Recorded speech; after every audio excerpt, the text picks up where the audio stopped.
हरे कृष्णा। आज हम सुनेंगे दो बहनों की कहानी, पूर्णिमा की कथा। एक नगर में एक साहूकार रहता था। उसकी दो बेटियां थी। वे दोनों बड़ी ही धार्मिक प्रवृत्ति की थी। दोनों ही हमेशा पूर्णिमा का व्रत रखती थी, परंतु दोनों बेटियों में से एक अंतर था। बड़ी लगन से अपना व्रत पूरा करती थी, परंतु छोटी बेटी अपना व्रत अधूरा छोड़ देती। ऐसे ही समय बीत रहा था और साहूकार की दोनों बेटियां बड़ी हो रही थी और अब विवाह के योग्य हो गई थी। और विवाह के बाद ऐसे ही समय बीत रहा था। समय के साथ बड़ी बेटी ने एक सुंदर और स्वस्थ संतान को जन्म दिया, परंतु छोटी बेटी के घर जब भी संतान पैदा होती तो वह जन्म लेते ही उसकी मृत्यु हो जाती। जब बार बार ऐसा होना लगा तो छोटी बेटी बहुत दुखी रहने लगी। एक दिन साहूकार अपनी छोटी बेटी को लेकर एक ब्राह्मण के पास गया और उसे सारी बात बताई। तब ब्राह्मण बोला कि तुम्हारी बेटी ने जब भी पूर्णिमा का व्रत किया है, हमेशा उसे अधूरा छोड़ा है, जिसके परिणाम स्वरूप तुम्हारी संतान पैदा होते ही मारी जाती है।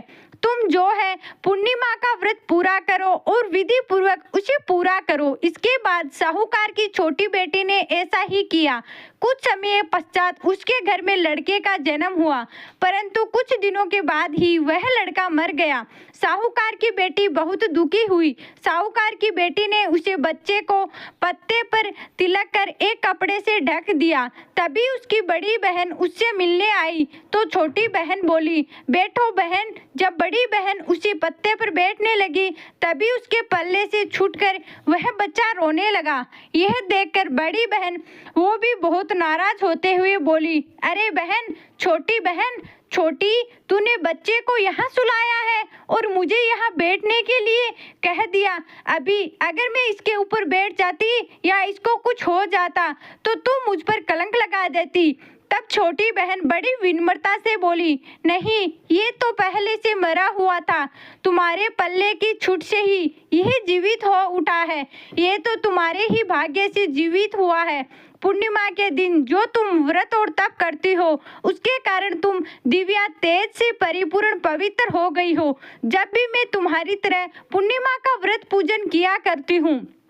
इसके बाद उसने भी जो अपनी बड़ी बहन की तरह पूर्णिमा का व्रत पूरी विधि विधान से किया।